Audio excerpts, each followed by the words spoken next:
What is a story that you are constantly telling yourself day after day? In today's episode, I want to give you some very basic ways to understand what it is that you might be telling yourself that is actually holding you back and keeping you from manifesting the life that you truly desire. Now, these are things that have helped me break past many limiting beliefs, but I know most of us now in society, we measure success with a measuring stick of how much money you have acquired, how many things you have gotten. And personally speaking, I think that yes, definitely, I believe that you want to listen to somebody that has already gotten a certain level of success. But at the same time, I do believe that that shouldn't be your primary focus because those things will happen. Okay. They will come. And one of the things that I personally have found has helped me in my journey, and when I broke past my first six figures, and when I brought my first house, and when I got my first luxury vehicle, these are all things that helped me really understand where my identity was and what I wanted to change. Now, with that being said, the first thing I want to share with you today is your awareness. We've mentioned this in previous episodes, but I really want to talk about this in the most easy to understand way possible. And that is, you are not your thoughts. Okay. And this is something that I know personally, a lot of people might feel like, what do you mean? Like, this is me, right? I'm hearing my thoughts. I'm hearing you talk right now. Like, that is who is listening, me. And I used to believe the same thing, but I want to invite you to welcome a different perspective. So, Michael Singer in the Living Untethered book and on the Untethered Soul, highly recommend these books. If you haven't checked them out, check them out.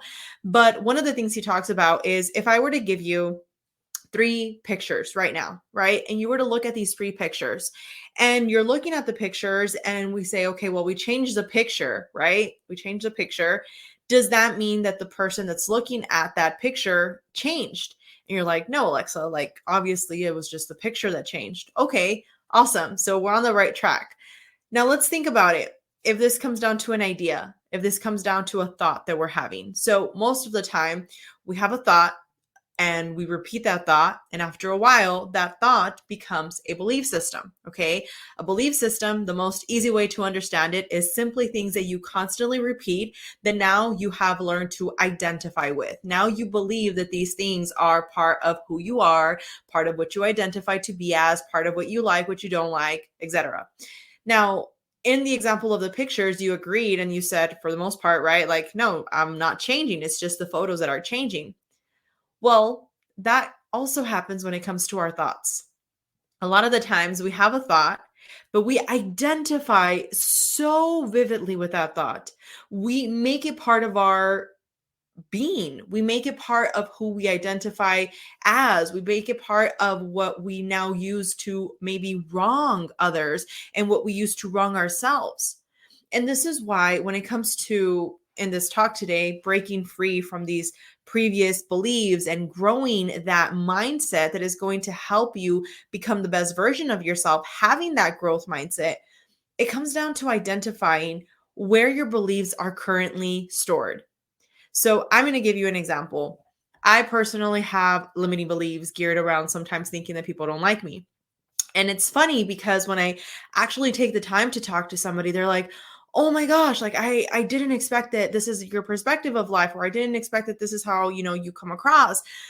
But oftentimes, right, we're very key on thinking something of somebody based off a previous experience and automatically putting that chip on that person's shoulder and assuming, oh, that person looks a certain way, therefore they might be, an a-hole, right? Or they're going to be rude or whatever the case might be. And it's funny because as I started to really grow in my own perspective of myself, my own perspective of life, my own perspective of what's important to me, what's not important to me, I have come to understand gradually that the interpretation of whatever perspective you have of me is not my problem. Whatever interpretation I have of you is not your problem. The only interpretation that should really matter is who you are and what you see yourself as. And I know in like the grand scheme of things, sometimes that can be something that we find a little hard. And let me elaborate with that. We form some scars. Some scars are basically events that have now at this point conditioned us again to believe or act or react in a certain way. Because at one point or another, we had a situation that happened that made us feel insecure or that made us feel unworthy. Maybe, let's just say, you used to love having blue hair. Okay. We're going to use small examples here. And at one point, let's say I told you, we were friends at one point, and I told you, oh my gosh, Jimmy, your hair blue looks horrible. Okay. And now, because you subconsciously created this samskara in your head, this triggering event that now you didn't let go of, you didn't process, you didn't allow it to flow. What now happens is that every single time you see somebody, maybe with blue hair, you're like, oh, they look ridiculous. But the reality is that you are resentful of that person, not the person, but more so what that person symbolizes, what that person represents. And it was all because at one point you allowed somebody to make you identify with the limiting belief that wasn't even yours to begin with. It was their own. Maybe that person had something similar happen to them. Maybe they wanted to have blue hair and they saw your beautiful blue hair and they were envious of your blue hair and they said something about it. And now you have used that for the rest of your life to identify as something that you now created part of your identity with, you created as part of your belief system with, and you created as part of who you are. So, when we're talking about belief systems, I want you to really dive deep into understanding who you are and why you are that person. You see, a lot of the times in meditations, in yogi teachings, when it comes to Buddhism, there's a lot of things that we go through to better understand what it is that, again, just understanding different perspectives. I at one point used to think that Buddhism was a religion. And again, actually reading more and learning more about it, I understood it was a way of living. It was never a religion, but because one person called it that, other people understood it as that. And then that kind of spread like wildfire, right? And I think that right now, when it comes down to really how we adopt a growth mindset, how do we break free from these limiting beliefs, is by becoming that awareness above our beliefs. You see, the beliefs are simply imposed to us by our paradigm. Our paradigm is a series of events that have happened in our life that have now almost exclusive control over our habitual behavior. And I want you to really dissect what that means, because when you just hear it out loud, you're like, what does that mean? Basically, things that have happened in your life that have now conditioned you to be the way that you are, to identify, to be the person that you are. And back to the whole limiting belief that I was sharing from my personal story, I found it becoming something that I was very bothered by, right? I was like, oh my gosh, like this person doesn't even know me, right? This person doesn't even know me and they're looking at me like they hate me, or they're giving me attitude, or they're saying something. And I started to really peel the layers, right? And understand like, okay, am I being rude to this person? No. Am I saying something to this person to be vengeful or hateful or anything of that nature? No. Have I ever talked to this person? No. Okay. If all of those answers are saying no, and this person still doesn't like me, then what does that say? Well, maybe that person is intimidated by what I represent. Maybe that person is resentful toward me based off what I represent in their mind. And this is why, if I'm being honest with you, and I have seen this in my own personal growth, whenever I see somebody that gives me like attitude or that acts a certain way with me now, what I typically do is I automatically do my very best to remove myself from that situation, to say, okay, this person is acting this way because of their own belief system. Just like myself. If I were to act a certain way with you based off something that you're wearing or based off something that you said, it is a reflection upon myself, because even if you said something hurtful, if I don't identify as that person, it doesn't matter, right? It's like if somebody told you, oh, yeah, you absolutely have $1 million in your bank account, right? And you're like, in your head, you could be here like arguing back with them, like, oh, no, but because it was something positive, you're like, I'm gonna kind of let it slide, right? I'm not gonna argue that one. But the moment it's something negative, we give it this meaning. And now we go into the defense mechanism. We go into this offense, right? Defense perspective. And this is why, personally, when you're adopting a growth mindset, you really want to be comfortable with understanding that that thought is not you. You are the awareness above the thought. Another point that we want to really talk about is constantly changing our perspective. What does that mean? Okay, so for my personal situation, one of the things that has really helped me is I've understood that I'm not my thoughts. I've understood that my paradigm was what actually shaped my thoughts and my beliefs. Now, who do I want to be? And this is why manifestations, it's just a beautiful feel to really understand, because a lot of people, unfortunately, they see it as some like woo-woo stuff. But now as science is getting caught up, they're understanding that everything is actually thoughts and everything has been energy from the beginning of time. But it's beautiful because you get to really identify with who you want to be. I said this in another video. And one of the things that I find really interesting when it comes to manifestations is that you get to play around with that identity that you want to embody. So for the longest time, I would see myself as this like very poised, like refined person that just like, would communicate and articulate things in a very beautiful way. And at that time, trust me, my vocabulary was not necessarily what I now consider my vocabulary to be. And it was crazy because the other day I came from out of town and I went out on a business trip and we were sitting down in a restaurant. And the waiter comes up to me and he basically says, I just want to tell you that your energy is just so elegant.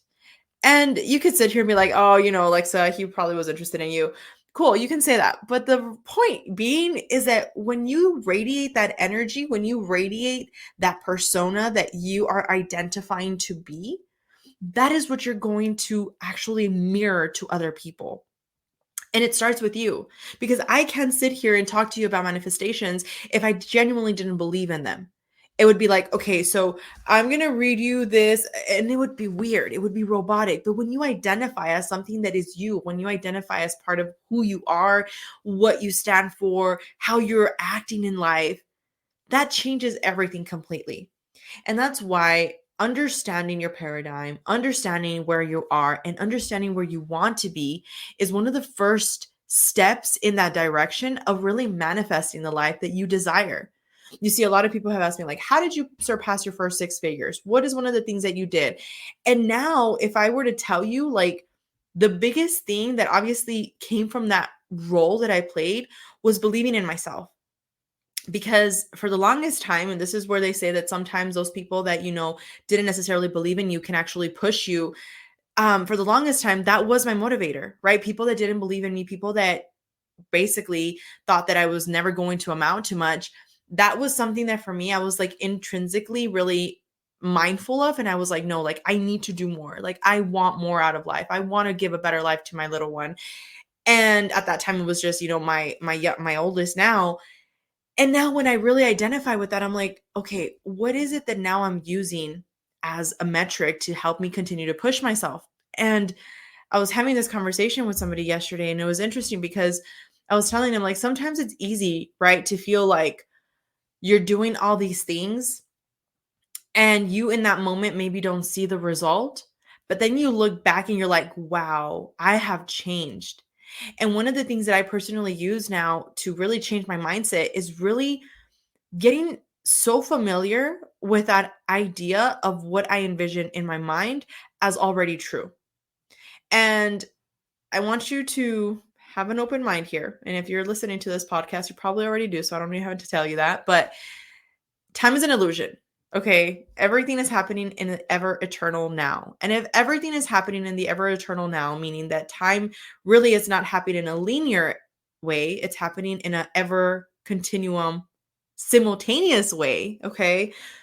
Then what I want you to understand is that you have the ability to tap into that future. And if you're thinking of it already, if you are picturing that already, it's because in a timeline, it has already happened. If you're able to visualize that to such a degree where you're like, oh, wow, like I can feel myself, connecting with billions of people, or I can see my business where it needs to be. And I can see that I have that soulmate because I've worked on myself, whatever it is, you need to understand that it's already happened. And the one thing that you need to allow to happen in this experience that you're experiencing in this time right now is to enjoy the present now. And by doing so, you're able to now gradually shift your energy into a more appreciative energy, into a more overall growth energy, into an abundance energy, into an intellectual energy. And this is something that when it comes down to it, a lot of the times, simply becoming 1% better every single day is going to do that for you. So if you're in this quest of learning and embracing how to become, that person that has that growth mindset, it really starts with you. And no self-help book is going to help you. Yes, I do agree that sometimes it's important to have coaches in your life to really help you get to that point. But honestly, guys, it's more about the implementation, because all the free information is out there. Nowadays, we live in such a crazy generation in which we are flooded with information. Like literally you can look up anything right now and find the answer for that. Now the real thing is the implementation, right? The implementation of how you're going to do that. So when it comes down to it, actually investing in yourself and understanding that, okay, this is where I'm at, but this is not who I'm going to continue to identify to be. Yes, this past version of myself would judge other people and say, oh, this person must think that they're the hot, stuff just because of the fact that they, come across this way, and whatever the case might be. You need to actually understand and dissect and say, where from this example is it actually a mirror back to how I see myself?